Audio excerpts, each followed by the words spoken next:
À la base, t'étais juste créatif, tu kiffais le dessin, tu kiffais le milieu artistique et tout. Et en fait, un jour, t'as dû te trouver un métier pour gagner ta croûte. Et en fait, de fil en aiguille, tu t'es un petit peu perdu dans ça. Et peut-être qu'aujourd'hui, t'aimerais retrouver ton âme d'artiste.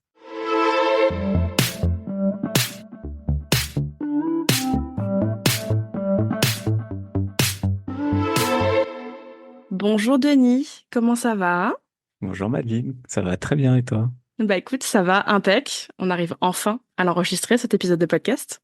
Je suis absolument ravie que tu aies accepté d'y participer. Je pense que tu le sais, ça fait quand même quelques bonnes années que je te suis sur Instagram Bah ouais, on se et, suit mutuellement en fait. et qu'on se sait.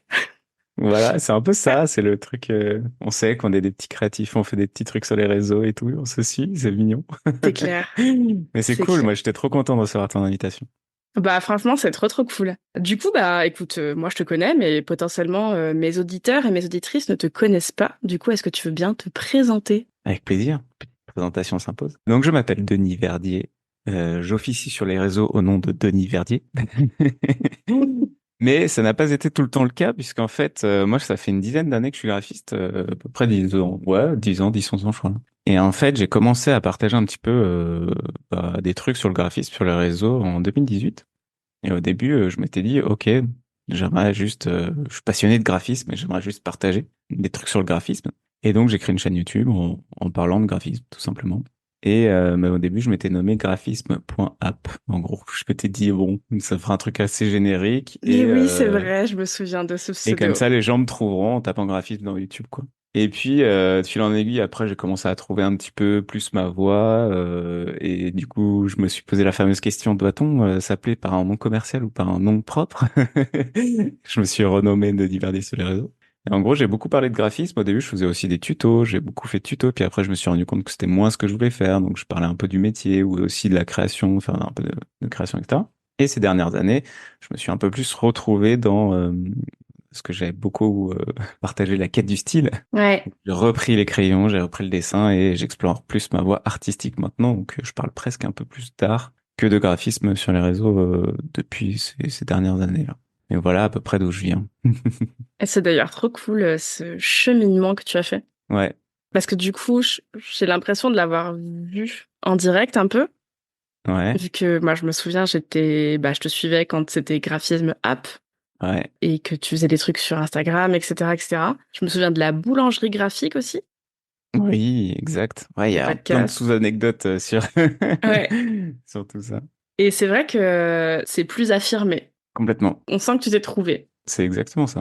Et J'ai c'est trop, trouvé trop un cool. peu plus ma voix. Je me suis longtemps cherché en fait sur YouTube. J'ai testé beaucoup de choses en fait. Ça a vraiment été un peu mon bac à sable si tu veux. Vraiment YouTube et aussi un peu Insta, mais vraiment un peu plus YouTube. Mais en fait, j'ai expérimenté plein de choses, notamment plein de réseaux, parce que j'ai fait du YouTube, du Instagram, du TikTok, du Twitch, du Mm. podcast. Je les ai tous testés. Et moi-même, je me suis testé sur plein de choses, sur de la création, sur du tuto, sur parler du métier de graphiste. Justement, j'avais réuni, justement, en parlant du podcast, une petite équipe de graphistes freelance où on se faisait des épisodes pour parler du métier. On posait un peu une question de départ et puis on déroulait sur un épisode, Mhm. sur des trucs que je pense que tu connais ou tout graphiste freelance connaît, mais on parlait des prix, des clients, de plein de choses. Donc, podcast que j'avais nommé la boulangerie graphique. Mm. Je testais des formats d'interview aussi sur ma chaîne, etc. Et c'est vrai que là, maintenant, je me suis plus retrouvé sur le côté artistique parce que, en fait, j'ai vraiment trouvé ma voie là-dedans et je pense que justement, je dois pas être le seul à vouloir retrouver plus d'art dans mon quotidien, à reprendre les stylos, reprendre les crayons pour dessiner des dessins que j'avais pas refait depuis bien plusieurs années parce que au bout d'un moment, t'es un peu dans le tunnel des clients et de faire tes trucs pour les clients et de créer pour des clients et j'avais envie de retrouver la création pour moi. Mm. Et donc, je me suis vraiment trouvé là-dedans. Donc, j'ai voulu prendre la brèche en gros et foncer là-dessus aussi sur ma création de contenu et parler de ça, en fait. C'est cool. Franchement, c'est chouette. C'est chouette et je trouve que c'est un peu plus riche que... Enfin, c'est pas un peu plus riche, c'est beaucoup plus riche que les contenus qu'on a tendance à faire en tant que graphiste pour, tu sais, essayer de parler de soi, trouver Mm. des clients, etc. Et c'est vrai qu'on a tendance à vite boucler sur les mêmes sujets Ouais, c'est parce vrai. que t'y penses en tant que client et pas en tant que toi, ce qui te ferait plaisir de partager, etc. Donc, du coup, le cheminement que tu as fait et ce que tu es en train de continuer à faire, je trouve que c'est super inspirant. Et ça m'amène à une question que je me pose à titre personnel. Quel a été, toi, ton cheminement, ton process pour partir en quête de ce style graphique qui est particulier et qui est trop cool? Je mettrai des liens pour que les gens Merci. puissent voir ce que tu fais aujourd'hui, mais les cactus... Je crois que je te l'ai dit il y a pas très longtemps, mais il y a une illustration que tu as fait, que tu as postée. Il va falloir qu'elle soit disponible en print. Ah oui, tu m'as dit oui. J'ai vu ça, je suis grave. En plus, tu m'as encouragé à faire des stickers et tout. J'étais ouais. Mais grave! Oh, il faut trop que je fasse ça, ouais, c'est clair. Ouais, bah après, c'est un cheminement. Comment ça a commencé tout ça? En fait, il y a eu pas mal de choses. Je trouve aujourd'hui, je suis assez atteint tu sais, de tous ces sujets dont on parle sur les réseaux, de santé mentale et de tout ça. Ouais. Et moi, j'aime bien le côté développement personnel aussi des choses. Donc, j'ai parlé un peu pas mal. Des fois, j'ai fait des vidéos sur ma chaîne YouTube parlant de bouquins, parlant de l'influence des réseaux sociaux, sur le fait qu'on est un peu emporté dans les spirales aussi de toujours scroller, tout ça. Donc, il y a un peu tous ces trucs-là qui m'atteignent aussi pas mal et qui me parlent pas mal. Et moi, j'étais aussi dans une époque où j'étais un peu en burn-out et tout ça, et surtout en sortie de burn-out, et je me disais, putain, bah, il y a un truc pour aller mieux, c'est de revenir à des basiques, tu vois. Et quand on est graphiste, je pense que je suis pas le seul, mais je passais ma jeunesse à dessiner, tu vois. Ouais. Mhm. Et donc j'ai simplement repris à la fois du journaling, ce qui est un truc très bien quand t'as fait un burn-out, d'écrire, mais aussi du dessin. Donc de dessiner un petit peu chaque jour, reprendre un carnet de croquis. Sauf que je me sentais con parce que je reprenais mon carnet de croquis et je savais pas quoi dessiner. J'étais perdu, tu sais, je me disais, je gribouillais deux, trois trucs, des trucs qui n'avaient rien, ni queue ni tête, tu vois, rien à voir. Mhm. Les uns les autres ensemble, ça ressemblait à rien et tout. Et je me suis dit, ben en fait, faut que je trouve mon style. En fait, j'ai juste pas de style, je sais pas quoi dessiner, je sais même pas par où commencer. Donc la quête a commencé comme ça. Et en fait, le fait d'avoir commencé comme ça, je me suis très vite passionné de ce truc de trouver son style artistique, trouver ce qui nous anime et ce qui nous fait vibrer pour le retransmettre, tu vois, le dessiner. Du coup, le dessiner, c'est le retransmettre, l'extérioriser aussi ce qu'on a Ouais. à l'intérieur, quoi. Et donc, je me suis très vite, très très vite passionné de ce sujet-là. J'ai essayé de le documenter du coup sur ma chaîne. Et puis de fil en aiguille, en fait, je suis tellement passionné du truc que ça a devenu un cercle vertueux aussi. Ça m'a aidé moi aussi de sortir de mon burn-out et ça m'a aussi permis de trouver ma voie et de m'affirmer justement, comme tu disais, Mhm. d'affirmer ma voix et d'affirmer mon style. Et en fait, c'est une boucle assez bénéfique qui maintenant je partage quasiment que autour de ça en fait, ouais, dans mon contenu. Mais ça a commencé comme ça. Et t'as donc créé une petite formation Et j'ai créé une petite formation, pour que exactement. nous autres graphistes coincés dans nos petits quotidiens. Bah, graphiste ou même artiste, enfin, je pense même plus largement En fait, tu vois, moi, vraiment le postulat de tout ça, c'était de me dire, c'est même pas forcément les graphistes que je vise, mais je me dis, il y a des gens qui sont perdus dans un quotidien en disant, quand tu arrives à l'âge adulte, tu dois faire un métier pour, entre guillemets, gagner ta vie parce que tu dois gagner de l'argent.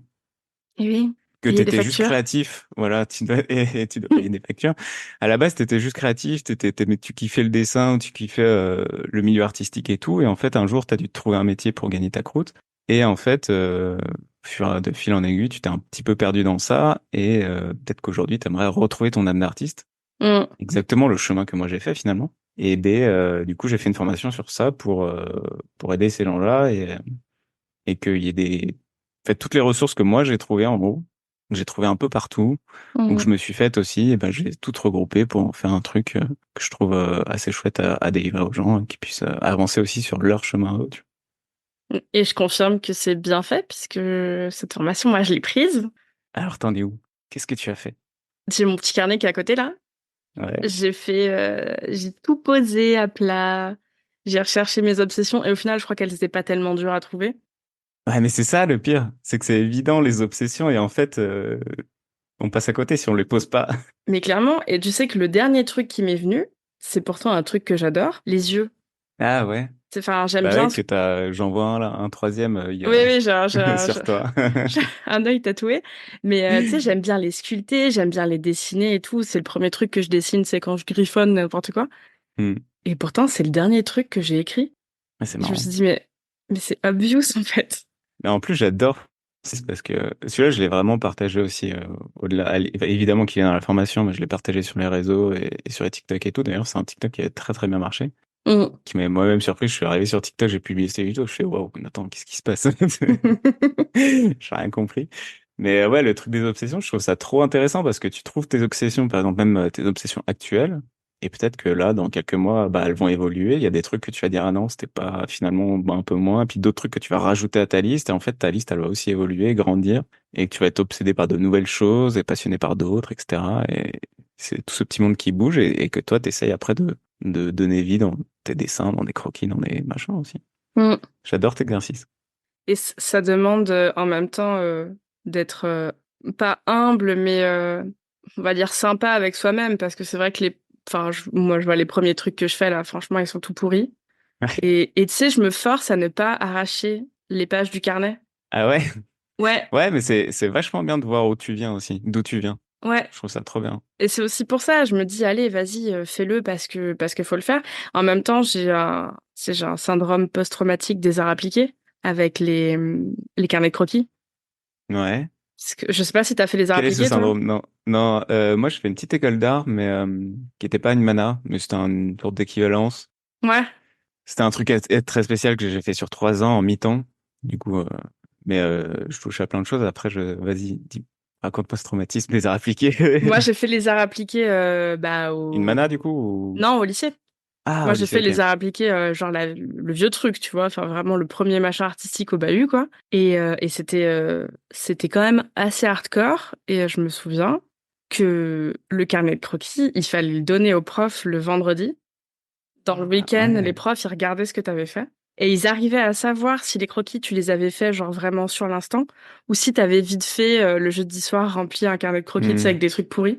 Et Ah putain, je savais pas ça. Je connaissais pas. j'avais énormément de mal. Mais après, c'était peut-être spécifique à mon bahut. Et je pense que tous les gens de ma Ça t'a traumatisé. ah, mais tous les gens de ma promo, je pense que ça nous a traumatisés. Puis pareil, quand on était parti en République tchèque en première, je crois. Tu sais, il y a un pont qui est très connu à Prague. Hmm. Je Hmm. sais plus le nom. Et à 7 heures du matin, on était là-bas et c'était obligé de remplir 10 pages de carnet de croquis. Ah ouais. Ouais, ça devient de l'art forcé, quoi. Voilà. Et du coup, le carnet de croquis, maintenant, tu sais, j'en ai plein. J'en ai plein qui sont commencés, qui seront probablement jamais terminés. Hmm. Mais ça, on les a tous, hein. Ouais, Même sans ce traumatisme, on a tous une petite pile de carrés de croquis dans un tiroir. Ouais, qu'on a ouais. commencé un jour et jamais terminé. Et pourtant, il y a des trucs, des fois, qui sont potables, exploitables, j'ai envie de dire. Hmm. Mais là, c'est vrai que j'ai deux, trois trucs qui sont pas folichons, mais bon, je m'accroche. C'est le chemin qui est important sur ça, Absolument. sur cette quête. J'essaie de me faire ma petite demi-heure de dessin tous les jours et d'en faire une habitude, comme tu le dis. Mais en tout cas, j'ai trouvé que cette formation, elle est... En fait, les conseils sont logiques. Tu sais, il n'y a pas de truc décousu. Ça coule de source, ouais. Ouais, voilà. Et en fait, si tu veux, le cheminement, c'est pas que tu le prémâches, mais on se dit, bah, ok, effectivement, je vais faire comme ça. Et c'est vrai qu'après, ben, tu t'arrives à faire ton cheminement, tu sais, avec les petits croquis, de tout poser, de tout écrire, de Hmm. surligner, de te poser ce que t'aimes pas, ce que tu regardes, ce que t'écoutes, etc. Et c'est vrai qu'il y a des réflexions que moi, j'avais pas forcément eues et des inspirations que j'avais pas forcément prises. Et il y a un truc que tu conseilles de faire que je vais pas mentir, j'aurais jamais pensé à le faire, c'est d'aller voir les artistes que j'aime bien et d'essayer de reproduire ce qu'ils font Ouais. pour comprendre. Moi, je me suis toujours dit que c'est pas que c'était mal, mais c'était leur style et en fait, je vais pas Hmm. aller copier leur style, tu vois, même pour essayer de comprendre. Alors qu'en fait, ça aide vachement de faire ça. Ouais, complètement. Et c'est pour ça que j'ai fait en gros, j'ai fait une grosse partie, enfin une grosse partie. J'ai toute une partie en tout cas où c'est pour démystifier un petit peu les blocages qu'on peut avoir. Donc notamment la copie, le plagiat, la copie, les trucs comme ça. En fait, redéfinir un peu ce que c'est, ça permet de se libérer un peu de ça parce qu'en fait, copier un artiste et copier le style d'un artiste que t'aimes bien et que tu kiffes pour simplement toi t'exercer, exercer ton trait, exercer ta technique, découvrir peut-être un nouveau médium, tu vois, si t'es un Mm. artiste qui fait un truc que t'as pas l'habitude de faire, du pastel gras ou je ne sais quoi. Toi, ça te permet de t'exercer, ça te permet de te trouver aussi sur ton chemin Et c'est pas parce que tu le copies que c'est mal, parce qu'en fait, tu le copies pour t'exercer. Après, c'est complètement différent justement du plagiat, où là, si jamais tu fais le plagiat, c'est plus, tu copies l'artiste pour revendre Ouais, il y a un bah, but ce que tu as commercial fait. derrière. Voilà, il y a un petit Mm. but commercial derrière, un but détourné, on va dire. Donc, tu copies l'artiste, tu vas revendre ce qu'il fait, bah là, c'est du plagiat, c'est complètement différent, c'est pas la Mm, même mm. catégorie. Copier un artiste, en fait, ça n'a rien de mal si c'est dans ton propre exercice de dessin. Il y a aucun mal à ça, tu vois. Et ça Ouais, t'enrichit, ça enrichit ta pratique, justement. Donc, ouais, j'ai essayé de débunker aussi un peu des trucs comme ça dans la formation, mais c'est ce que je trouve cool. C'est pour ça que je te disais aussi tout à l'heure, j'aime bien tous ces aspects aussi de développement personnel, mais la copie, ouais, le syndrome de l'imposteur, il y a plein de trucs comme ça qui nous bloquent en tant qu'artiste parce qu'on a une certaine sensibilité, je pense aussi, mm, en tant mm. qu'artiste. Et ouais, faut un petit peu, c'est vrai qu'il faut un petit peu casser ça pour qu'on puisse aussi nous épanouir quelque part. Ouais. Mais je pense on y viendra après parce que j'ai une autre petite question avant, mais on va parler des réseaux sociaux Ouais. qui, je pense, t'ont touché mentalement autant que moi ça a pu me toucher.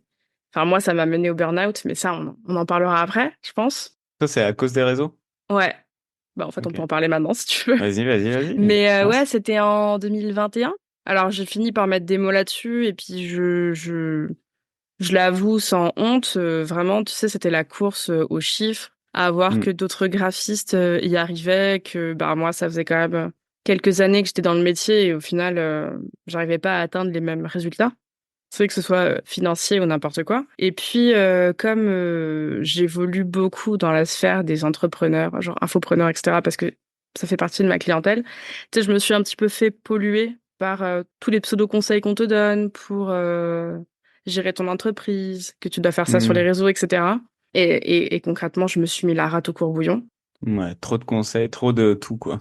Ouais, ouais, et puis j'ai fini par fondre les plombs et il y avait plus rien de créatif, justement, dans ma vie. Enfin, je me retrouvais pas, si tu veux. J'avais perdu ce côté, je fais les choses parce que j'aime les faire. Ouais. Et j'étais partie dans le truc, bah, je fais les choses parce que faut gagner de l'argent, et puis il faut réussir, et puis il faut rentrer temps, tu vois. Mais c'est clairement les réseaux sociaux, la course aux chiffres, etc., qui a fait que je me suis perdue en route. Après, bon, bah, je me suis retrouvée. Et je me Hmm. suis vraiment lâché la grappe avec ça. Bah, du coup, je voulais qu'on aborde ce truc-là, là, du fait qu'il y ait beaucoup, aujourd'hui, t'as beaucoup de graphistes qui émergent sur les réseaux. Ouais. Beaucoup de gens qui potentiellement ont le même style, on va dire. Et du coup, t'as vite fait de te retrouver noyé dans la masse. Toi, est-ce que tu penses, C'est du coup, vrai. que les réseaux sociaux ont joué un rôle sur c'est un peu fort ce que je veux dire, l'absence de créativité qui règne à certains endroits? L'absence de créativité qui règne. Je trouve que, enfin, moi, je ressens pas forcément une absence. Ouais, je vois ce que tu veux dire. En fait, c'est que tout est lissé. Ouais, c'est C'est ça plus que tu parles, ça. C'est plus l'absence de ça. créativité, c'est plus que tout se lisse et que tout se ressemble. Ouais, ouais, c'est plus le fait. Alors, Comme les marques de après, luxe, ils sont tous en noir et blanc avec des typos. ouais, En plus, ouais, on arrive à ça, l'intelligence artificielle, là. ça s'est pas arrêté, mais ouais, tu sais, maintenant, quand tu regardes un petit peu dans les sphères des gens, infoprenariat, machin, tout ça et tout, t'as des graphistes hein, qui sont très maintenant dans le vendre des formations, vendre des templates, vendre des machins, vendre plein de trucs. Et en fait, généralement, quand tu les mets tous les uns à côté des autres, tu vas avoir un style qui Hmm. ressemble énormément, je vais pas citer le nom, mais je pense que tout le monde va voir, au style d'une graphiste anglaise qui a percé il y a quelques années là sur Instagram. Et en fait, j'ai l'impression que tous les posts se ressemblent. T'as beaucoup de graphistes aussi quand tu regardes l'entièreté de leur portfolio. C'est tout pareil. Peu Ouais, importe le client, tu sais, t'as un truc c'est tout le temps le même truc, à quelques différences près. je vois ce que tu veux dire. Ouais, ben c'est des sortes de méta, ouais. Mais moi, je déplore un peu ça dans tous les domaines, j'ai l'impression, parce que tu vois, justement, je suis un peu l'univers YouTube et tout. Tu regardes YouTube, c'est des grosses méta de. Hmm. T'as la miniature, c'est toutes les mêmes. Le storytelling, il faut accrocher machin. Donc après, il y a les trucs qui sont venus de TikTok. Il faut accrocher les gens dès la première seconde et tout de suite leur dire pour pas qu'ils décrochent parce que les gens n'ont plus d'attention. Hmm. Donc ça, c'est au niveau des médias. Après, c'est vrai qu'en termes de graphisme et tout, oui. Je pense que c'est un peu naturel quelque part parce que, enfin, moi, ce que je déplore un peu derrière tout ça, c'est que tout est lié à une raison économique. C'est-à-dire que ok, t'as un truc qui fait de la vue ou t'as un truc qui fait du chiffre et t'as un truc qui fait vendre. Bah du coup, on va exploiter ce modèle-là pour faire le même modèle partout parce que ça fait vendre, ça fait du chiffre et ça fait de la vue. vu qu'on a aussi les vanity metrics des réseaux sociaux. C'est pour ça aussi que je trouve que, en tout cas, enfin moi, justement le chemin que je prends d'aller plus vers l'artistique et vers l'art, c'est vrai que ça me détache un peu de ça aussi parce que tu vas justement chercher ton style à toi, tu vas chercher ton chemin, tu vas essayer de trouver ce pas de côté que toi tu peux avoir avec ton regard, avec ta sensibilité d'artiste. Et du coup, on essaye un peu de s'éloigner de ça, même si tu vois, je sors aussi une formation comme beaucoup de gens. Ouais, c'est toujours cette dualité, moi je trouve entre ouais, faut gagner sa vie et du coup c'est corrélé à l'argent et du coup quand toutes les choses sont corrélées à l'argent, bah ça commence à se lisser, ça commence Mm. à jouer sur les modèles, les mêmes trucs marketing, les mêmes trucs, les mêmes styles, etc. Et en même temps, bah, tu cherches ton unicité, donc tu cherches ta voix, donc tu cherches à être un peu différent, tu cherches à avoir, ouais, ton originalité, tu vois. Mm. Après, ouais, c'est une question aussi que je me pose, hein. Je me demande comment les jeunes graphistes, justement, qui arrivent, par exemple, les jeunes graphistes ou même les jeunes artistes qui arrivent sur le marché, comment ils voient le truc, tu vois. Ça serait curieux de savoir. Un graphiste qui a que quelques années d'activité et qui se lance, par exemple, en freelance, comment lui voit le truc, ce serait assez intéressant. Mm. Je pourrais pas répondre à sa place, mais... Ouais, c'est un truc à creuser, mais c'est vrai que c'est une vraie question. Moi, c'est Hmm. une question que je me pose assez souvent et j'essaie de me détacher énormément. Enfin, maintenant, Instagram, je poste plus. Ah ouais. Ça m'intéresse pas. Je vois pas l'intérêt, en fait. Enfin, j'ai entendu dans un podcast, je crois, il y a 2 mois, que genre la vie d'un post Instagram, c'était 21 minutes. Ouais, Et du coup, je me suis ça dit, fait rire. mais à quel moment tu vas te prendre la tête pour 21 putain de minutes?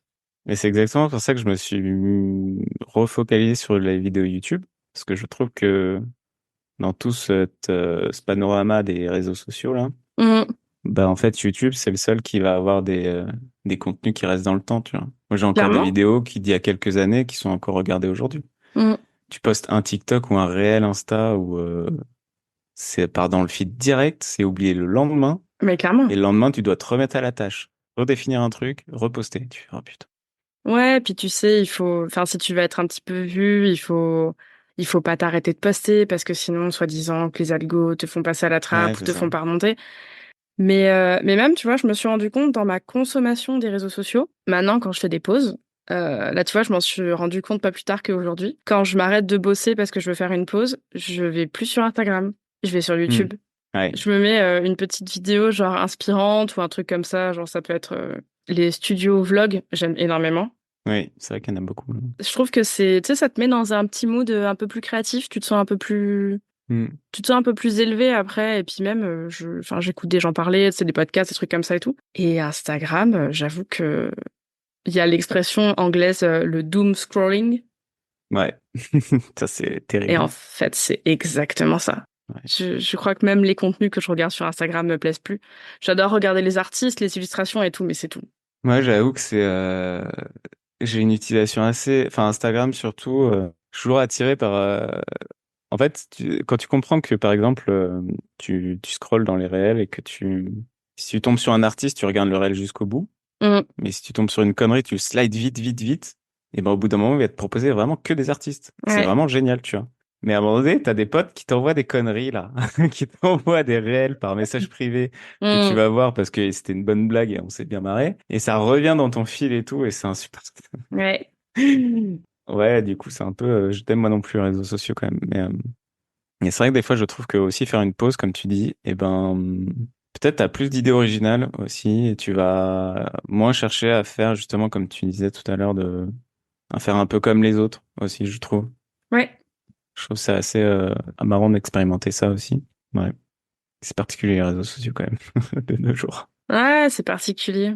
C'est particulier. Et puis, il y a eu une grosse période où tout le monde se tirait un peu la bourre et se tirait un peu dans les pattes et c'était pas très sain. Ouais, Et au final, je pense qu'il y a beaucoup de gens qui ont fait un cheminement. Et je pense que ça, faut quand même le noter, c'est que il y a quand même du mieux. ouais, c'est clair. Les gens se sont rendus compte qu'il y a des choses qui n'allaient pas, etc. Et tu vois, aujourd'hui, tu parles de burn-out, je parle de burn-out, on parle de santé mentale.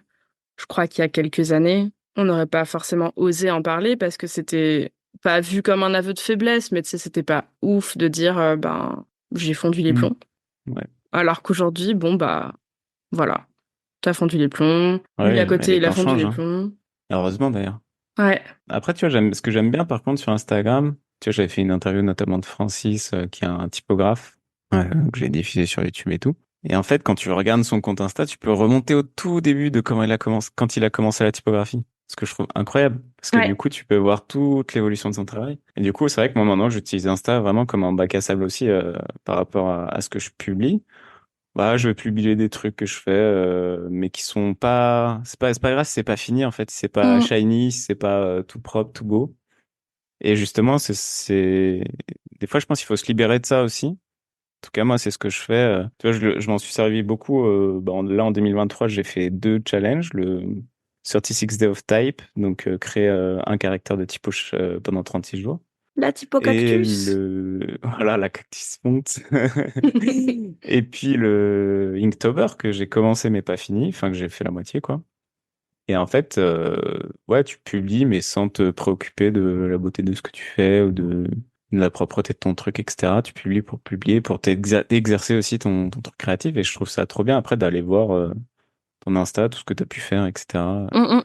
En termes de, même pas portfolio, mais de work in progress, tu vois. Ça, j'aime bien. C'est la time machine. Ouais, c'est un peu ça. Mais du coup, ça déculpabilise de, justement, tous les contenus hyper propres, hyper créatifs, hyper machin, hyper shiny que tu peux croiser, Clairement, de l'utiliser comme ça aussi. clairement. Mais je pense que quand tu as envie d'être un peu plus créatif et de te lâcher la grappe, c'est super inspirant de voir des profils qui sont comme ça. Mm.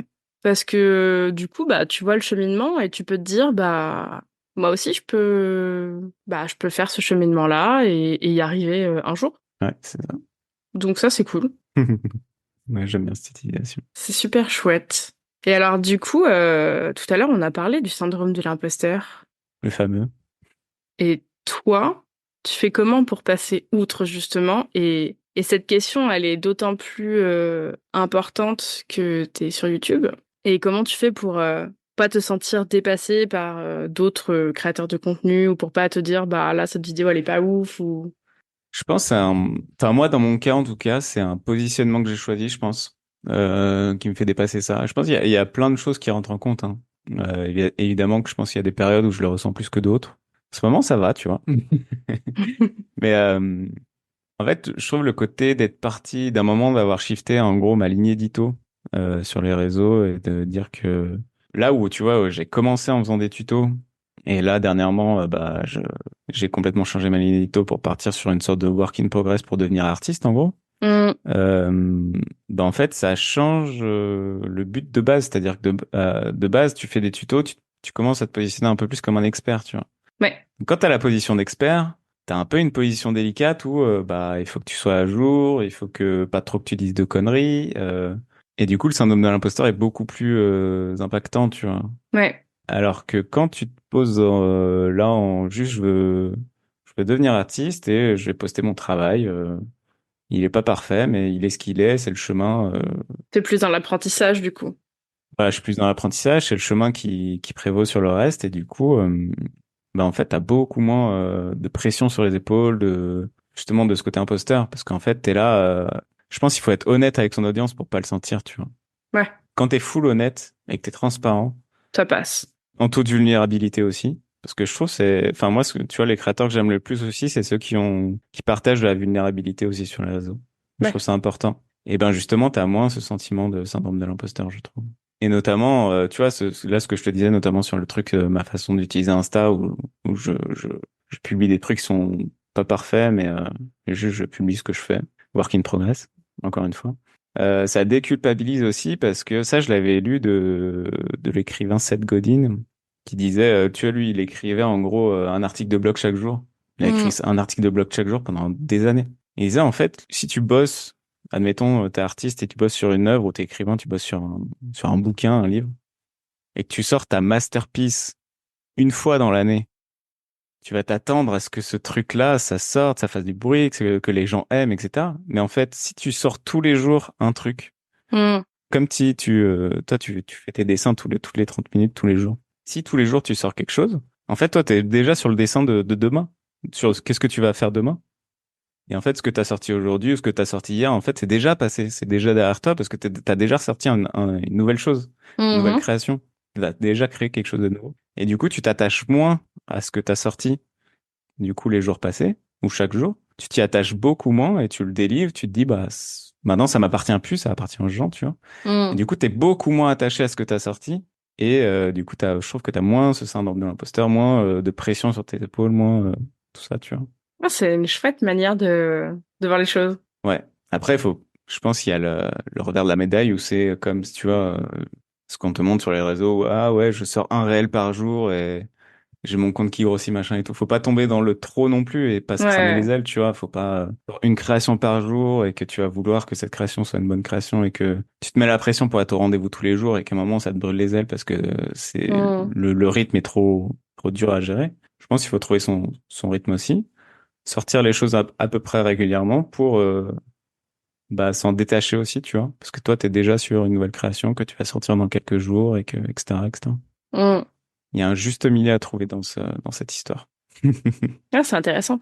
C'est intéressant et en même temps, c'est un bon point de départ, je pense, pour commencer à faire le cheminement, de se détacher un petit peu de tout ce qui peut générer, du coup, le syndrome de l'imposteur dans notre Mm. petite tête. Bon, du coup, passons à un sujet un peu moins déprimant que le syndrome de l'imposteur. Parlons J'ai bien aimé. inspiration. Inspiration. Ouais, comme du coup tu dis qu'il faut trouver les artistes qu'on aime bien, etc. Moi, je me suis fait une petite liste et en fait, la liste, elle grossit chaque jour parce que chaque jour, je découvre des gens. Mais toi, c'est qui? Ça m'intéresse énormément parce que j'aime bien parler avec les gens. C'est qui les pépites que t'as découvert Les récemment qui pépites. t'inspirent?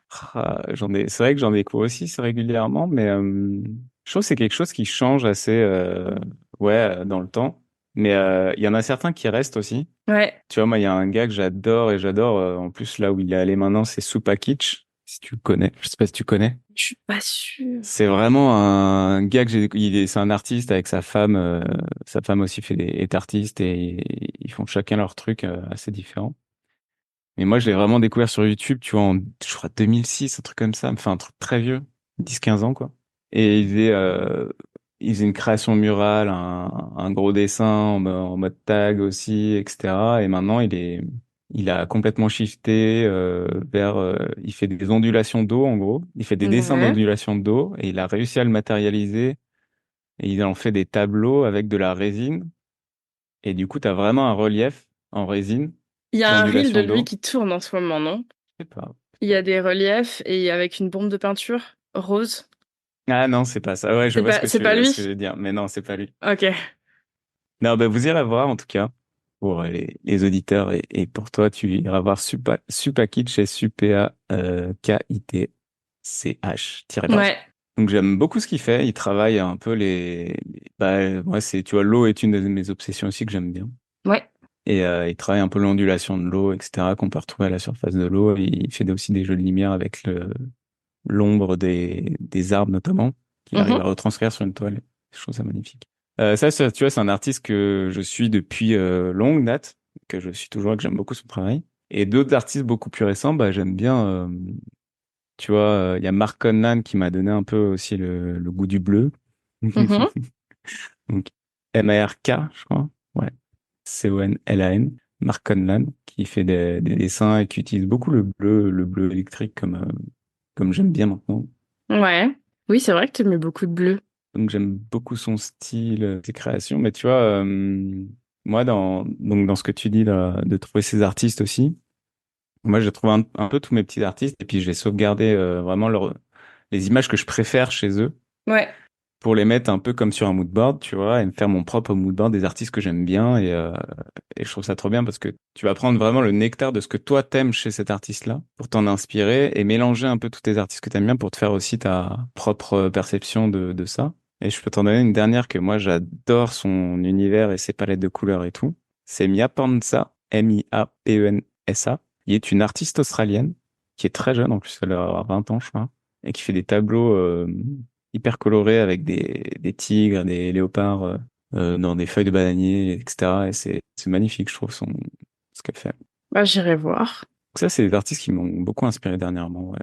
C'est cool, ça fait des choses à aller voir et des choses à découvrir. Ouais.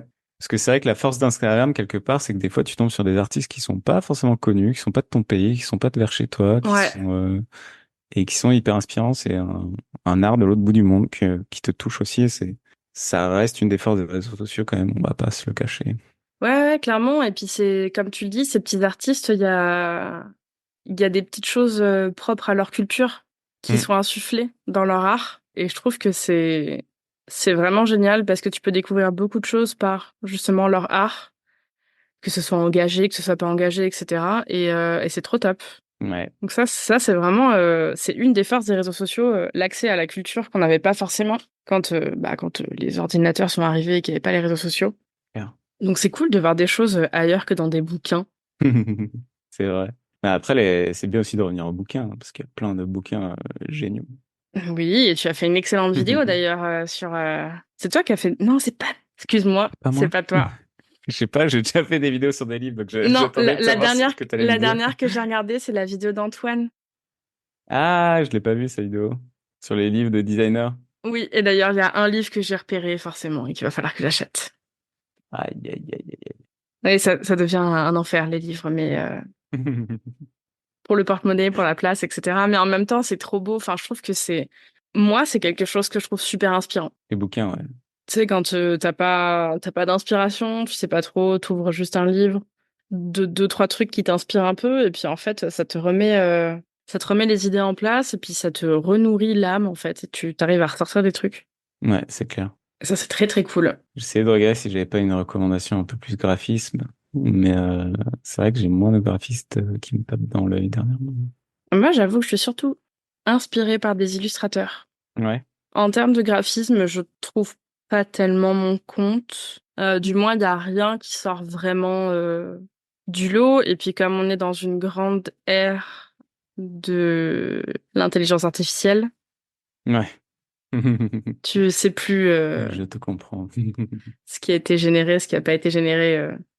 Bah, après, moi, des fois, ce qui me déplaît un peu sur le côté communauté de graphistes et tout, c'est qu'il y en a beaucoup qui vont chercher à faire des redesigns. Alors, les redesigns de logos Coca-Cola ou je ne sais quoi, Oui. il y en a à l'appel, tu vois. Mais je dis, bon, c'est pas, ça manque un peu d'originalité, quoi. Mm. Donc, le côté artiste est un peu plus inspirant, parfois. Ouais. Mais en même temps, tu vois, en tant que graphiste, je me définis pas comme artiste, vraiment pas. Même si je pense avoir une pratique artistique de mon graphisme, vraiment. Mais moi, c'est la même chose, hein. Enfin, à la base, je me suis considéré comme graphiste et puis je me suis lancé là-dedans. Le but, c'est de devenir artiste. Je me Ouais, considère pas encore artiste. Je me considère artiste peut-être quand je vendrai ma première toile, tu vois. ouais. Mais là, d'ici là, non, pas encore. Mais il y a quand même un cheminement. Enfin, je trouve que tu vois le cheminement que tu fais quand tu veux vendre. Enfin, pas forcément quand tu veux vendre, mais quand tu veux trouver ton style graphique et que tu fais des productions, qu'elles soient illustrées ou pas. J'aime bien en fait insérer cette logique, tu vois, dans ma pratique du graphisme. Mhm. J'essaie absolument de me sortir de tout ce qui est aseptisé, machin, tout ça, etc. Et de proposer des trucs vraiment qu'on n'attend pas.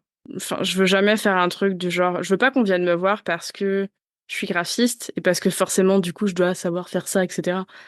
Moi, je veux Mhm. que si on vienne me voir, c'est parce que ce que je fais, il y a un truc, tu sais, il y a un truc en plus. Un truc que, Ouais, petite valeur ajoutée. voilà, que le graphiste d'à côté saura pas faire, etc.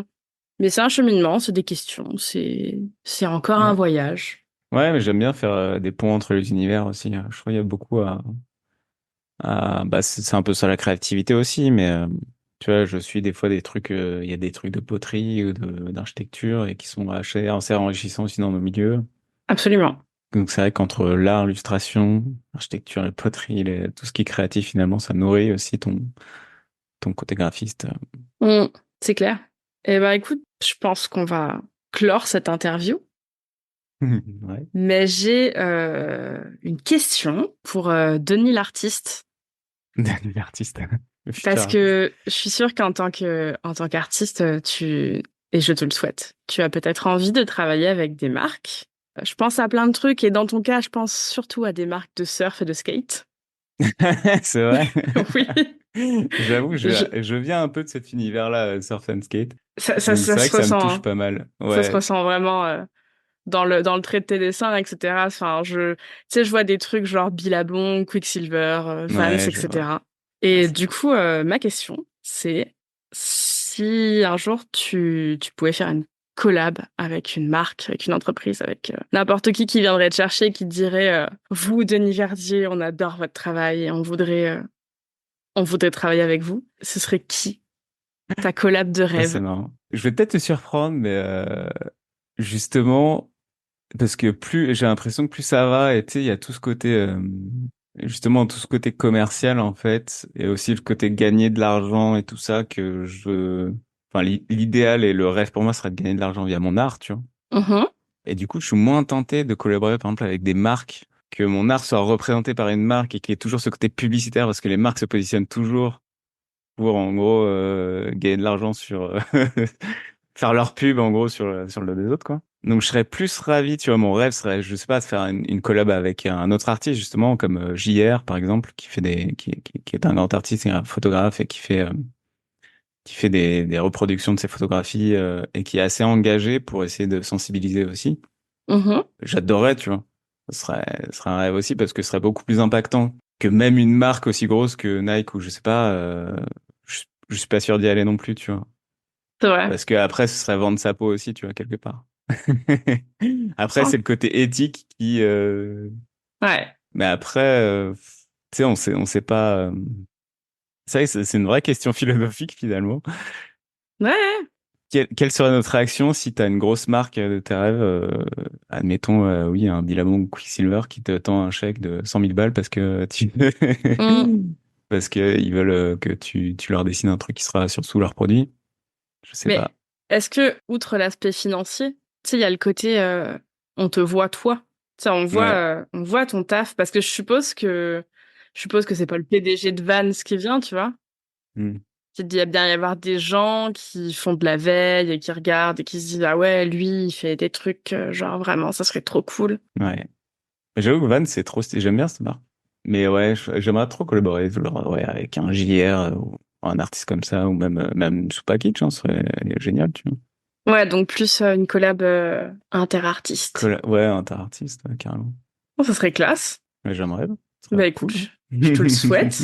C'est stylé. Je te le souhaite, ça serait vraiment top. C'est tout ce qu'on souhaite à Denis Verdier, l'artiste, du coup. Merci. Merci Bon, et bah, beaucoup. du coup, Denis, merci beaucoup de t'être prêté à ce jeu du podcast pour Chromatica. Merci à toi, merci beaucoup. C'était vraiment trop cool parce que du coup, t'es le premier artiste, j'ose le dire, que j'invite du coup sur Chromatica où il n'y a pas du tout de trucs stratégiques, de pourquoi faut faire appel à un graphiste ou autre derrière. J'avoue. Là, je commence à rentrer dans les épisodes de podcast plaisir un peu, Ouais. à inviter les gens que j'admire, les gens que j'aime bien, les gens que j'ai envie de mettre en valeur. Donc vraiment un gros merci. Bah, merci à toi pour l'invitation. C'était incroyable. Trop chouette. Et puis bah du coup, je mettrai les liens des endroits où on peut te retrouver. Mais je crois qu'il y a TikTok, YouTube, Instagram, site Il y a un peu internet. partout. Il y a ouais, principalement YouTube et Insta. Insta, pour discuter aussi, c'est pas mal. Si les gens veulent discuter, il y a aucun souci. Et je fais un petit peu de Twitch aussi ces derniers temps, le mardi soir, pour créer un jeu de cartes. Je m'essaye à ça aussi. C'est un petit projet fil rouge sur l'année qui est vraiment...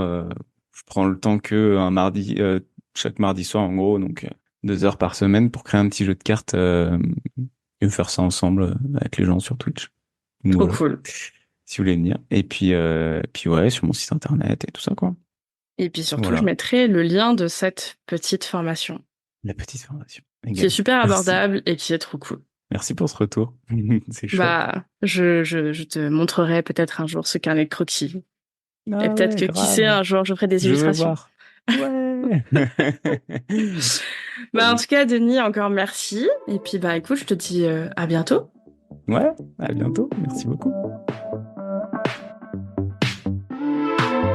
Merci d'avoir écouté cet épisode de Chromatica, j'espère vraiment qu'il t'a plu. N'oublie pas de t'abonner sur ta plateforme d'écoute préférée et de laisser un commentaire ou un mot d'amour ainsi que des étoiles. C'est vraiment ce qui aide à faire connaître le podcast en plus de m'envoyer du love. On se retrouve dans le prochain épisode, mais en attendant, tu peux me suivre sur Instagram pour jeter un œil à mon travail. D'ici là, porte-toi bien et je te dis à très très vite.